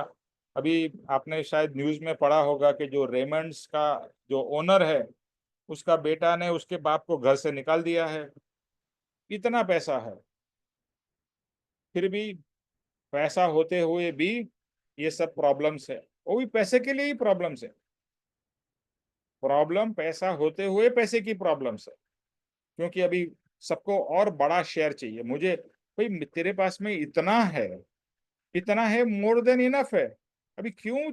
भले उसने ज्यादा ले लिया तो ले लिया, तो तेरे पास तो इनफ है ना? नहीं, उसको ज्यादा क्यों मिला? उसको ज्यादा नहीं, मुझे ज्यादा मिलना चाहिए। तो ये सब आप देखेंगे। तो इसके बाद का जो है, जैसा आपने भोजन किया, भोजन ज्यादा खा लिया, अच्छा भोजन था, फिर पेट में तकलीफ, एसिडिटी हो जाएगी, कॉन्स्टिपेशन होगा या लूज मोशन होगा, अलग अलग प्रकार के वो रोग होंगे। और जैसा हमने बताया, डायबिटीज ये सब है। अभी आपको डायबिटीज हो गया और सामने मिठाई पड़ी है, कितना दुख होता है? होता है कि नहीं? कह रहे यार इतना अच्छी मिठाई है, बट साला डायबिटीज हो चुका है, मैं खा नहीं सकता हूँ। तो भोगत नहीं सकते, उसका भी दुख है। तो इस तरह से अलग अलग विचार करने पे ये रियलाइज होगा कि अनंत शोक और अनंत भय है। अभी जो लोग डाइटिंग करते हैं, उनका अलग तरीके का प्रॉब्लम है। डाइटिंग करना चलो अच्छी बात है, लेकिन हर चीज में अपने आप को कंट्रोल करते रहना। यानी जो त्याग की बात की, ये नहीं खाना, ये नहीं खाना, इतना ही खाना, ये इतना मात्रा में खाना, ये खाना, तो वहां पर भी ओवर फोकस खाने पे आ जाता है। यानी कि डाइट करना अच्छी बात है, मैं ये नहीं कह रहा हूँ, बट बहुत ज्यादा जब भी ओवर भी हो जाता है तो आप ऐसे डाइटिंग वाले लोगों को देखोगे तो एकदम जैसे बोलता है ना, एकदम उनकी हड्डियां दिखाई देने लगती है। तो वो भी क्या परिणाम है? देखो, पहले के जमाने में बहुत लोग इतने चिंतित नहीं होते थे। अभी आजकल जिम का जमाना आ गया है, तो हर कोई जिम जाता है। अब जिम में पता है कितना टाइम लोग करते हैं? 2-2 घंटे। ये जो फिल्म स्टार है, मिनिमम 2-2, 3-3 घंटे जिम में लगाते हैं। किसके लिए? कि उनकी बॉडी अच्छी रहे। तो ये जिम में तो कसरत करना, उसमें मेहनत तो है ना। तो ये सब चीज अगर हम देखते हैं, तो यहाँ पर परम कृपाणु देव कहते हैं कि वस्तुतः ये सुख मात्र नाम का सुख है अथवा नहीं है। देखो, अगर विवेक से देखेंगे तो इसमें रियलाइज होगा कि ये सुख भले लग रहा है सुख, लेकिन रियल सुख नहीं है। देखो, ये बात को फील करना है। हम सिर्फ पढ़ेंगे और भोग के माध्यम में ही जुड़े रहेंगे। देखो, इमीडिएटली एक और चीज रियलाइज करनी है कि भैया हम पूरा संसार का भोग छोड़ नहीं पाएंगे। कल को आपको बोला जाए कि भैया कल से एकदम सूखा खाना खाओ, बिना स्वाद का खाना खाओ, आप नहीं खा पाओगे। बट धीरे धीरे धीरे ये तो रियलाइज कर सकते हैं कि यार मैं खाता हूँ और बहुत ज्यादा ओवर इन्वॉल्व होके खाता हूँ। बट सादा खाना, जैसे बोलते हैं ना, simple simple eating, simple living, उसमें ज्यादा सुख है। ज्यादा शो ऑफ करके आप क्या कर रहे हो? दूसरे को दिखाने की कोशिश कर रहे हो। हाँ। अब एक चीज मुझे बहुत अच्छी तरह से रियलाइज हुई है, लोग सुख प्राप्त करने के बजाय दूसरे को ज्यादा सुखी मैं कैसा हूं वो दिखाने की कोशिश करते हैं। मैं रिपीट करता हूं, ज्यादा लोग जनरली अपना सुख प्राप्त करने के बजाय दूसरे को दिखाने की कोशिश करते हैं कि मैं कितना ज्यादा खुशी हूं, कितना ज्यादा सुखी हूं। आप देखेंगे आजकल तो ये आ गया है, ये व्हाट्सएप, इंस्टाग्राम, फेसबुक, एवरीथिंग। लोग क्या करते हैं, अभी कहीं भी घूमने गए हैं, तुरंत उसका फोटो ऑन द स्पॉट खींचेंगे और डाल देंगे, मैं इधर हूँ, कश्मीर में हूँ, मैं स्विट्जरलैंड में हूँ, यहाँ हूँ, यहाँ हूँ। ऑब्वियसली चलो कुछ तो शेयर कर रहे हैं, बट शेयर करने से ज्यादा दिखावा है कि मैं स्विट्जरलैंड घूम रहा हूँ, देखो मैं ये एंजॉय कर रहा हूँ, मैं ये कर रहा हूँ। भले आप एंजॉय कितना कर रहे हैं, उससे ज्यादा दिखाने की ज्यादा कोशिश होती है कि मैं कितना ज्यादा एंजॉय कर रहा हूँ, इजंट इट? तो इसीलिए विवेकी उसमें अनुरक्त नहीं होते, परम कृपाणुदय कहते हैं उसमें जुड़ नहीं जाते हैं, उसके अंदर में डूब नहीं जाते हैं। हाँ, सुख इमीडिएटली, ये संसार का सुख 100 से 0 आप नहीं कर पाओगे। जैसे जैसे आप आत्मा के करीब आते जाओगे तो आपको रियलाइज होगा कि ये सुख कितना फीका है और आत्मा का सुख कितना अच्छा है। परम कृपाणुदेव बहुत ही समृद्ध व्यक्ति थे, उनका बिजनेस काफी अच्छा था। शुरुआत में उनके घर की स्थिति अच्छी नहीं थी, बट जब से उन्होंने बिजनेस चालू किया तो उनका जो कंपनी थी, वो कंपनी की भी बहुत प्रगति हुई और परम कृपाणुदेव के पास में भी बहुत समृद्धि थी। लेकिन समृद्धि होते हुए भी कभी भी आप उनके कोई भी पत्र में उस चीज का जिक्र मात्र नहीं सुनोगे कि मेरे पास में ये था, मेरे पास में ऐसा था, वैसा था। और हर समय उनका वैराग्य भाव ही वो प्रदर्शित करते थे, यानी सब कुछ होते हुए भी उनको जरा भी उनमें 1% भी उसमें अटैचमेंट नहीं था। इसके लिए उन्होंने 27-28 साल के आसपास अपना बिजनेस छोड़ भी दिया। ऑलमोस्ट 29-30 साल में तो वो बिजनेस से फ्री हो गए, जबकि आज के जमाने में वो प्राइम प्राइम एज गिना जाता है बिजनेस करने का। वहां तो वो उसको करके छोड़ दिया उन्होंने, बिकॉज उनको कभी भी उसमें ये नहीं था कि मैं बहुत बड़ा आदमी बनूं, मैं बड़ा करोड़पति बनूं, मेरा इतना नाम हो, ये हो, बिल्कुल नहीं। हाँ, उसका कर्म में, उनके कर्म में उदय में था, उन्होंने बिजनेस किया और जैसे ही लगा कि अभी कर्म का उदय खत्म हो गया है, छोड़ दिया। तो जो भी तत्व ज्ञानी होते हैं क्या कहते हैं, संसार के प्रत्येक सुख से विराजित राजेश्वर होने पर भी, राजेश्वर यानी कि राजा महाराजा होने पर भी, सत्य तत्व ज्ञान की प्रसादी प्राप्त होने से, यानी कि आत्मा की प्राप्ति होने से, उसका त्याग करके योग में परम आनंद मानकर, योग मतलब ये सबसे विरक्त होकर सिर्फ अपने मन वचन काया के आत्मा के आनंद में परमानंद, देखो ये शब्द मुझे बहुत पसंद है, परम आनंद, परमानंद मानकर सत्य मनोवितराग से अन्य पामर आत्माओं को भृतहरि उपदेश देते हैं। अभी जो महाज्ञानी भृतहरि क्या उपदेश देते हैं, तो ये आगे पढ़ते हैं। कौन पढ़ना चाहेगा? सतीश जी आप पढ़ोगे? नहीं सर, मैं नहीं पढ़ पाऊंगा, बहुत छोटा है सर। अच्छा, ओके, हर्ष जी आप पढ़िए, चलो।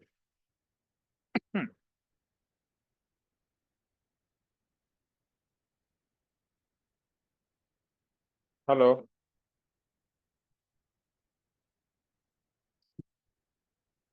हर्ष जी आप हो?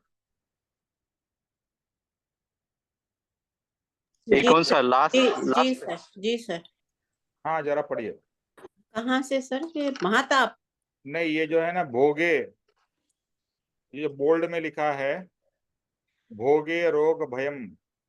भोगे रोग भयम कुले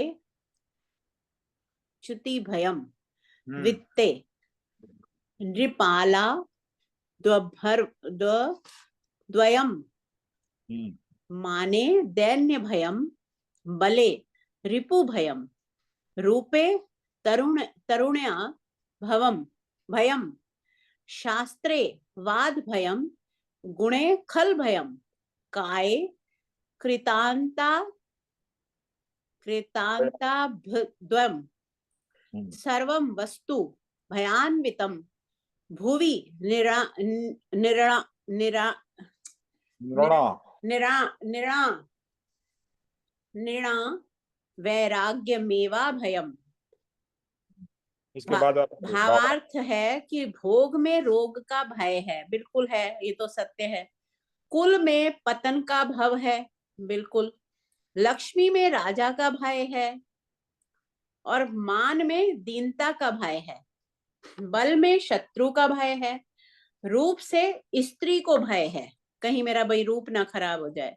शास्त्र में वाद का भय है, जितना शास्त्र को समझोगे पढ़ोगे उतना वाद विवाद का भी भय रहेगा कि हाँ मैं कहीं पीछे ना हो जाऊं। गुण में खल का भय है और काया पर काल का भय है, हमारी काया बुढ़ी ना हो जाए, कहीं काल ना आ जाए, हम मर ना जाएं। इस प्रकार सभी वस्तुएं भय वाली हैं, एकमात्र वैराग्य ही अभय है। यानी अगर वैराग्य हमारे में आ जाए तो हमें कोई डर नहीं है, जाने को जहां जो जाता है जाए, जो ले जाना है ले जाए, हमारा रूप अगर जाता है वो भी जाए। अगर हमारे दिल में वैराग्य है तो हमें कोई भय नहीं होगा। जो हमारे समान है, जैसे भोगों में रोग का भय है, अब खाना खाते हैं, अगर भोग ज्यादा देर लेटे रहे, मस्ती में बिस्तर के ऊपर पड़े रहे और अपना एसी चलते रहे, तो उसमें क्या होगा कि रोग आएगा, शरीर खराब होगा। कुल में पतन का भय है, अगर हमारा कुल है, परिवार है, तो हमें डर लगा रहेगा कहीं हमारा लड़का खराब ना हो जाए, लड़की इधर ना उधर ना जाए। लक्ष्मी में राजा का भय है, अगर हमारे पास लक्ष्मी है, धन है, तो उसमें अपने राजा, जो हम अपने आप को एक अकड़ आ जाती है, जो हम राजा का रूप बना लेते हैं कि हम तो खूब धनवान हैं, तो हमारी लक्ष्मी ना चली जाए तो वो भी भय। मान में दीनता का भय, अगर हमारे में बहुत इज्जत मान बना हुआ है तो वो भी डर लगता है कि कहीं चला ना जाए, हम दीन ना हो जाएं। तो बल में शत्रु का भय है, मगर बलवान है तो कहीं हमारे को कोई शत्रु ना हो बन जाए हमारे लिए। तो बस इसी तरह से हमारे पास हर चीज में भय ही भय है, सिर्फ एकमात्र वैराग्य है जो अभय है। ठीक है सर? यस। सो ये व्रत हरि, ओके, ये कोई महाज्ञानी हो गए होंगे तो उन्होंने ये बात लिखी है। और ये बात है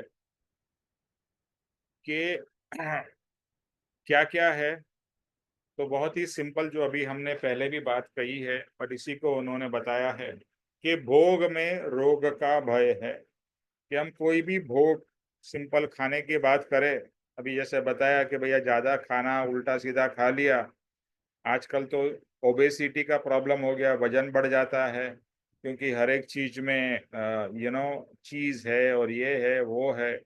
और आजकल बच्चे लोग जो पैकेज्ड फूड खाते हैं वो तो बहुत ही खराब है, फास्ट फूड। उसमें मतलब कितना ही मतलब तत्व, यानी कि जो खाने का तत्व की बात कर रहा हूँ वो कम होता है, और कैलोरीज और शुगर और ये सब बहुत ज्यादा होता है, सॉल्ट वगैरह, तो वो सब बहुत ही नुकसानकारी है। अभी कुल है तो ये रहता है कि भाई मेरा कुल का नाम रहे। पहले जमाने में जैसे ये कुल का राजा का चला आ रहा है, लेकिन आप कोई भी कुल, आप हिस्ट्री पढ़ लीजिए, चाहे वो मुगल्स हो या ब्रिटिश हो या उसके पहले के जो अपने बड़े बड़े कुल हमारे भारत में हो गए, जैसे मराठा हो गए, या चाणक्य के क्या था उसका नाम, मैं भूल गया, बट ऐसे हर एक, चंद्रगुप्त मौर्य, मौर्य कुल, तो इस तरह से कितने ही कुल आए और गए। हर एक का शुरुआत हुआ और फिर एक जमाने में वो ऊपर तक पहुंच गए, टॉप तक, और फिर धीरे धीरे वो कुल का नाश हो गया। तो कुल में पतन का भय है। अभी लक्ष्मी में राजा का भय है, मतलब क्या होता है, अभी जैसे सरकार है, आजकल हम जो भी कमाते हैं उसमें इनकम टैक्स आपको बहुत पे करना पड़ता है, यानी, और पहले जमाने की बात है, ये तो उस समय के लिखा था। तो अगर आपके पास में ज्यादा धन हो जाएगा तो राजा की नजर उस धन पे होगी कि साला इसके पास में इतना पैसा आ गया, इससे किसी ना किसी तरह से इसका पैसा हम राजा टैक्स के जैसे और कर के जैसा उसमें से निकाल ले। तो लक्ष्मी में राजा का भय या टैक्स का भय। मान में दीनता का भय। अभी जो लोग मान सम्मान, मतलब समझो अभी महाराष्ट्र में इलेक्शन हुए, अभी जो चीफ मिनिस्टर था पहले वाला शिंदे, उसको अपनी चीफ मिनिस्टर की पदवी छोड़नी ही नहीं है, क्योंकि अभी मैं चीफ मिनिस्टर था, अभी मैं डेप्यूटी चीफ मिनिस्टर हो जाऊंगा तो मेरा मान तो कम हो गया, मेरी इज्जत कम हो गई। तो मान में दीनता का भय है। अभी जो भी लोग कुर्सी पे बैठे होते हैं उनको बहुत उस समय तो बहुत मान सम्मान मिलता है, लेकिन जैसे ही कुर्सी चली जाती है कोई उनका भाव नहीं पूछता है, कोई उनको सलाम नहीं मारता है। तो ये उनको बहुत ये तो भी इतना बुरा लगता है, क्योंकि एक जमाने में सब आपको जी सर, हाँ जी हुकुम, ये करते थे, और अभी आपको कोई देखता भी नहीं है, कोई पूछता भी नहीं है। तो मान में बहुत दीनता का भय है, और तभी आपको इतना इतना जिंदगी आपकी पूरा नरक जैसी आपको लगती है, और लोग आपके बारे में बोलेंगे देखो अपने आप को बहुत महान समझता है, देखा अभी रोड पे आ गया। फिर बल में शत्रु का भय है कि भैया तू कितना भी बलवान हो, सामने शत्रु तेरे से भी स्ट्रांग हो सकता है। फिर रूप में, रूप से स्त्री को भय है। अभी स्त्री को भय है क्योंकि रूप है, तो रूप सब लोग जो रूपवती स्त्री होगी सब लोग उसके पीछे पड़े रहते हैं। आजकल आप रेप वगैरह ये सब जो देखते हैं ये सब भी होते हैं। और दूसरा, एक स्त्री को दूसरे स्त्री के रूप से बहुत जलन होती है। बराबर है ना? जलन क्यों होती है? वो अपने आप को ब्यूटीफुल समझती है, अपने आप को ब्यूटीफुल, लेकिन आप अपने ब्यूटी का सुख तो भुगत नहीं पा रहे हो। आपको हमेशा डर लगा रहता है। शास्त्र में वाद का भय है कि भाई शास्त्र बहुत पढ़ लिए तो आपके सामने दूसरा कोई शास्त्र लेके वाद विवाद करने लगेगा। गुण में खल का भय है। ये जो खल है इसका मैंने मीनिंग निकाला था दुष्ट, यानी आपके गुण कभी कभी दुष्टता में भी बदल सकते हैं। कभी कभी संत, जैसा सुना जाता है ना कि कोई डाकू था वो संत बन गया, बट कभी कभी उल्टा भी होता है, संत भी डाकू बन जाता है। यानी गुण आपके पास में है, चल हो सकता है आप गुण को दुष्ट बन जाओ, आप खुद आपके पास में पावर आ जाए, आपके पास में बहुत अच्छी चीज हो तो आप उसका दुरुपयोग करने लगते हैं। काया पर काल का भय है। ये तो बहुत ही इंपॉर्टेंट बात है। किसी को बूढ़ा नहीं होना है। हर कोई, मैन या विमेन, अपने आप को यंग ही देखना चाहते हैं, और थोड़ा भी अपना शरीर में बुढ़ापा दिखता है तो वो एक्सेप्ट नहीं कर पाते हैं। ये मैंने शायद बहुत सालों पहले बताया था। मेरा बॉस, मैं यूएसए में जब भी था तो अमेरिकन बॉस एक दिन शेयर कर रहा था कि मेरी वाइफ एक दिन मिरर के सामने रोने लगी। तो उनको लगा क्या हो गया, तो उन्होंने बोला क्या हो गया, व्हाई आर यू क्राइंग? तो उन्होंने बोला कि आई एम बिकम ओल्ड, और रोने लगी। यानी वो अपने आप को एक्सेप्ट नहीं कर पाई कि मेरी काया बूढ़ी हो गई है। तो जो अपने आप को बहुत रूपवान और यंग दिखते थे, लेकिन जब ये बुढ़ापा आता है तो बुढ़ापा एक्सेप्ट नहीं कर पाते हैं। तो इस प्रकार सभी वस्तुएं भय वाली है सब। अभी देखो इसमें से हमें अपना अपना भी हर एक चीज को एनालाइज करना है कि जो मेरे पास में जो मैं सुख समझता हूँ क्या वो भय वाला है या नहीं है। और भय वाला है तो ये बात सही है, और नहीं है तो ये बात सही नहीं है। तो ये एनालाइज हमें करना है। एकमात्र वैराग्य ही अभय है, कि वैराग्य जिसके पास में है। वैराग्य का क्या मतलब है? वैराग्य का इतना सिंपल मतलब है कि एक आत्मा छोड़ के मेरा कुछ भी नहीं है, और मुझे और कुछ चाहिए भी नहीं। अगर इसके लिए कबीर जी कहते हैं, करना फकीरी फिर क्या दिलगिरी। जैसे मैंने ट्रेन का एग्जाम्पल दिया, अगर आपके सूटकेस में बहुत सारा पैसा है, गहने वगैरह हैं, तो आप रात भर सो नहीं पाओगे कंटिन्यूअसली। भले चेन वेन भी मारी होगी सूटकेस को, आपकी कंटिन्यूअस नजर रहेगी कि ये इसमें बहुत सारा पैसा है, धन है, कहीं बाई चांस भी ये चोरी कोई आगे पीछे ना हो जाए। लेकिन उससे विपरीत आप कुछ भी नहीं लेके गए हो, कुछ नहीं है, कोई सामान नहीं है, आप चैन की नींद सो जाओगे, क्योंकि कुछ है ही नहीं, चोरी कहाँ से होगा? और है तो चोरी का डर है ना। जिसके पास में कुछ नहीं है क्या उसको चोरी का डर होगा? चोरी का डर ही नहीं है भाई, है ही कुछ नहीं, क्या लेके जाएगा मेरे पास से? तो जो वैराग्य है उसमें ज्ञानी को ये पता है कि मेरा कुछ भी नहीं है, भाई गया तो भी मेरा नहीं और है तो भी मेरा नहीं है, तो एक वैराग्य ही अभय है। तो ये बात समझना बहुत ही इम्पोर्टेंट है। अभी एक और ये पैराग्राफ आज करके हम लोग फिनिश करते हैं। विनोद जी, आपको दिखाई दे रहा है, ये पढ़ने में आ रहा है? Manik, can you read?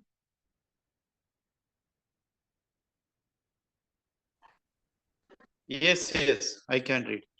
हाँ, ओके। ये लास्ट वाला ना? हाँ, महायोगी।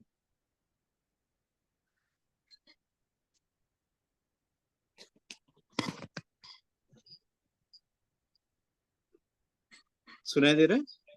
हाँ हाँ, महायोगी भर्तहरि का भर्तहरि का यह कथन सृष्टिमान्य अर्थात सभी उज्जवल आत्माओं को सदैव मान्य रखने योग्य है। इसमें सारे तत्वज्ञान का दोहन करने के लिए इन्होंने सकल तत्ववेत्ताओं के सिद्धांतर रहस्य रूप और संसार शोक का स्वानुभूत तादृश चित्र प्रस्तुत किया है। इन्होंने जिन जिन वस्तुओं पर भय की छाया प्रदर्शित की है वे सब वस्तुएं संसार में मुख्यतः सुखरूपी मानी गई है।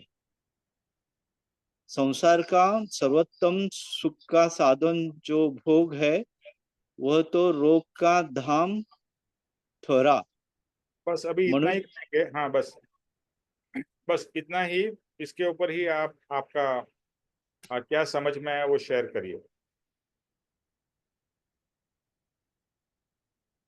देखो उसमें बीच वाला जो सेंटेंस था, इन्होंने जिन जिन वस्तुओं पर भय की छाया प्रदर्शित की है वे सब वस्तुएं संसार में मुख्यतः सुखरूप मानी गई है।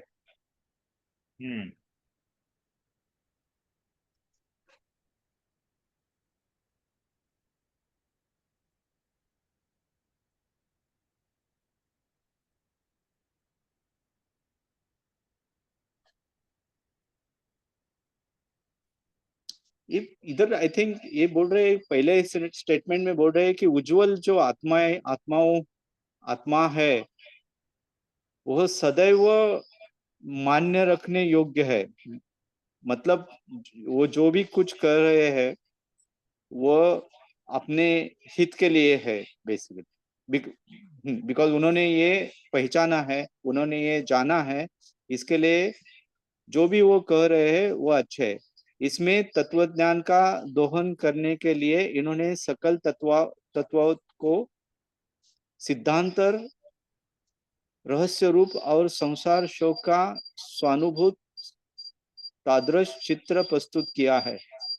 मतलब शायद इन जो पवित्र आत्माओं है, ज्ञानी पुरुष है, उन्होंने उनका अनुभव किया है और वो हम लोगों को बताते हैं। राइट, ओके, आई विल थोड़ा हिंदी और थोड़ा शब्द थोड़े भारी है so but if you really follow it will be easy. किसकी बात हो रही है कि महायोगी भर्तहरि, जो महायोगी हो गए होंगे, उनका ये कथन है, ये जो हमने पढ़ा ना, भोग में रोग है, इसमें ये है एटसेट्रा। तो ये कथन सृष्टि मान्य अर्थात सभी उज्जवल आत्माओं, यानी कि जो भी कुछ थोड़ा बहुत भी तत्व या अध्यात्म को समझते हैं उनको मान्य रखने योग्य है। यानी कि हम सब लोग जो इस स्पिरिचुअलिटी में जुड़े हैं, हमें ये सिद्धांत मान्य करना है, भले अभी हमें समझ में न भी आए, कि ऐसा न भी लगे, तो भी हमें मान्य करना है, क्योंकि ये ज्ञानी ने कहा है।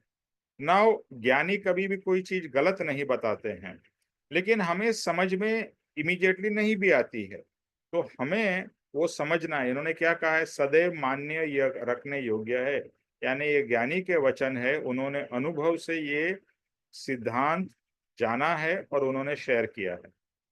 फिर इसमें सब तत्व ज्ञान का दोहन है, यानी तत्व ज्ञान, जैसे हम लोग छाछ में से मक्खन निकालते हैं, तत्व यानी जो जो रियल चीज है, वो उन्होंने सारे तत्व ज्ञान यानी कि जो भी सब तत्व है उसका दोहन करके उसमें से जो जो मेन चीज है वो निकाली है।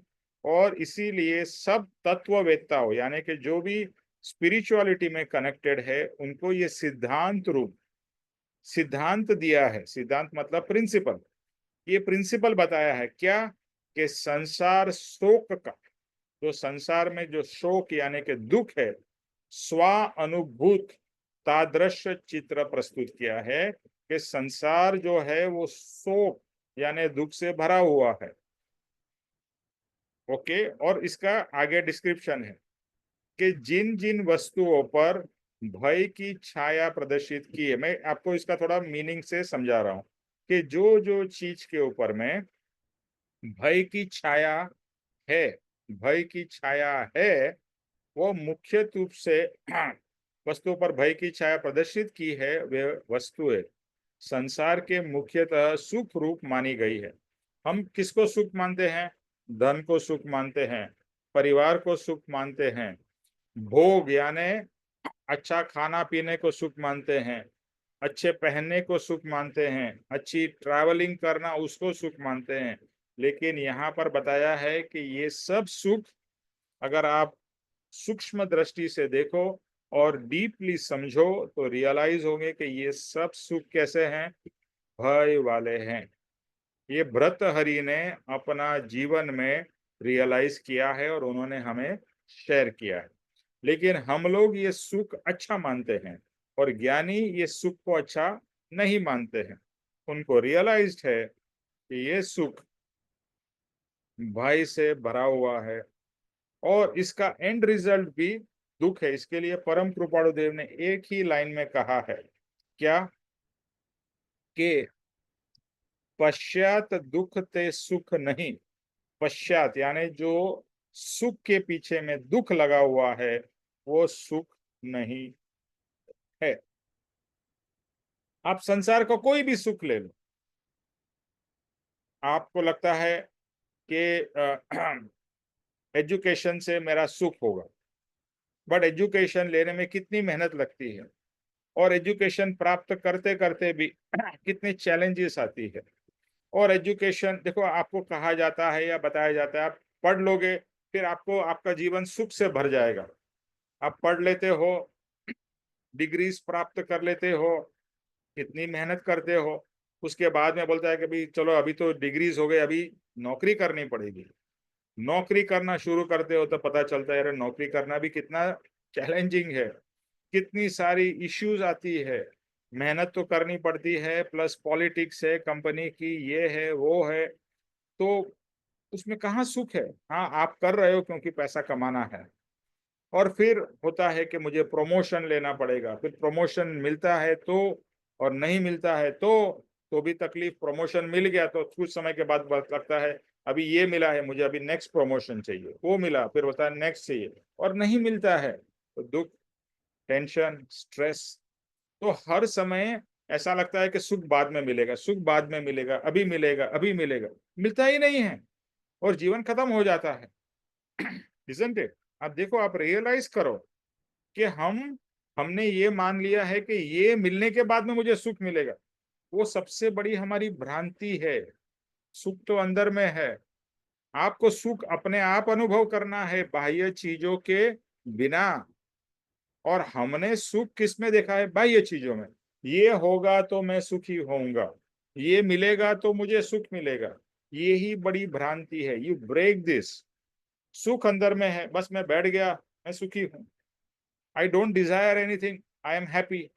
But if I keep on desiring, I am unhappy. Desire में सुख नहीं है, डिजायर में अनहैप्पीनेस है। ये रियलाइज होता है। तो ये सब प्राप्ति, ये ले लो, ये ले लो, यहां से लो, ये करो, ये करो, ये पूरा जीवन इसी में निकल जाता है। और ये जैसे भर्तृहरि या परम कृपाणु देव और बाकी सब ज्ञानियों ने रियलाइज किया, इसमें सुख नहीं है। ये it is like a mirage. जैसे रेगिस्तान में लगता है ना, यहाँ पानी है, यहाँ दौड़ता है, यहाँ दौड़ता है, पानी है ही नहीं। एक एक इल्यूजन है, एक माया है। इस संसार को इसके लिए माया कहा गया है। आपको हर समय भ्रमित रखता है ये संसार कि यहाँ से मिलेगा, यहाँ से मिलेगा, यहाँ से मिलेगा। शादी हो जाएगी तो सुख मिलेगा, शादी हो गई तो बहुत सारी तकलीफें बढ़ जाती है।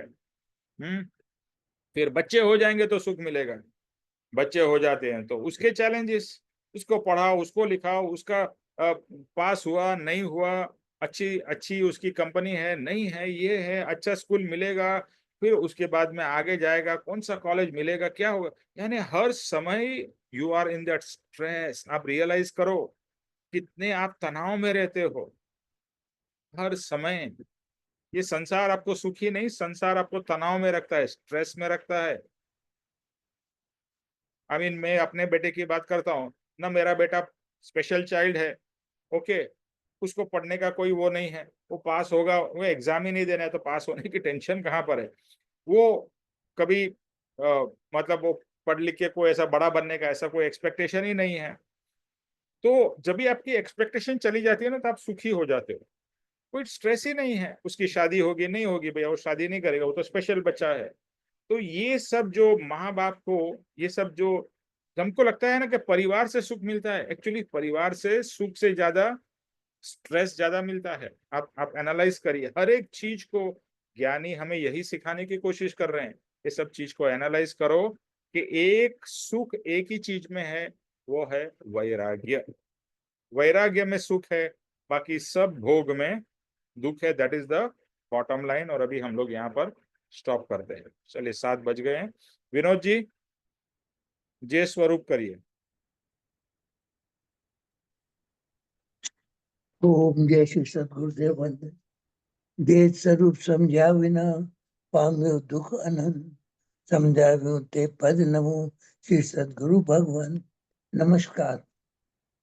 परम पुरुष प्रभु सद्गुरु परम ज्ञान सुखधाम, जेने आप्यो भाननी तेने सदा प्रणाम। नमस्कार। मैं छता जेनी दशा वर्ते देहातीत, ते ज्ञानी ना चरण मा ओ वंदन अग्नि। नमस्कार।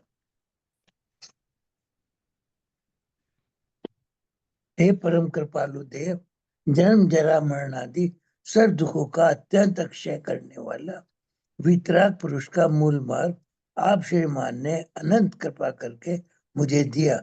उस अनंत उपकार का प्रत्युपकार करने में मैं सर्वथा असमर्थ हूँ। फिर आप श्रीमान कुछ भी लेने में सर्वथा निष्प्रह हैं, जिससे मैं मन वचन काया की एकाग्रता से आपके चरणारविंद में नमस्कार करता हूँ। आपकी परम भक्ति और वितराग पुरुष के मूल धर्म की उपासना मेरे हृदय में बहु पर्यंत अखंड जागृत रहे, इतना मांगता हूँ, वह सफल हो। ओम शांति शांति शांति। जय श्री सद्गुरुदेव वंदन। निमेश भाई। त्रिलोक के नाथ की जय जय हो। हो। जय हो जय हो परम जय कृपाणु देव की जय जय हो। हो। जय जय हो। जय हो। हो जय हो सदगुरु देव की जय हो। जय जय हो। जय हो। जय हो हो। जय हो आज के आनंद की विजय हो। विजय हो। जय विजय हो हो। जय विजय हो। हो सर्व मुमुक्षुओं के परमार्थ पुरुषार्थ और वैराग्य की विजय हो। जय हो विजय विजय हो। हो जय विजय हो। जय विजय हो, हो। जय विजय हो। हो। सबका कल्याण हो, सबको वैराग्य की प्राप्ति हो, बस यही हम आज के सत्संग से प्रार्थना करते हैं। हमारे सत्संग की भी जय हो निमेश भाई। बहुत जय हो, विजय हो। अच्छा सत्संग की सदगुरुदेव जय वंदन निमेश हो। भाई। जय हो। अच्छा just 1 minute please hold on. ये अभी हमने मोक्ष माला शुरू की है, तो मोक्ष माला का एक पुस्तक है, ये हिंदी में भी अवेलेबल है। तो जिनको मैं सबको सजेस्ट करूंगा कि देखो ये सब चीजें है ना, ये खजाना है। हम पैसे का खजाना से ज्यादा अभी ये खजाना हमें इकट्ठा करना है। मेरे घर में पूरा एक कबाड़ भरा हुआ है पूरा पुस्तकों से, बहुत सारी पुस्तकें हैं। तो अभी मैं सबको भी सजेस्ट करूंगा कि ये एक बुक है मोक्ष माला की, वो बुक उसमें विवेचन भी है और उसके थोड़ा मीनिंग्स भी है।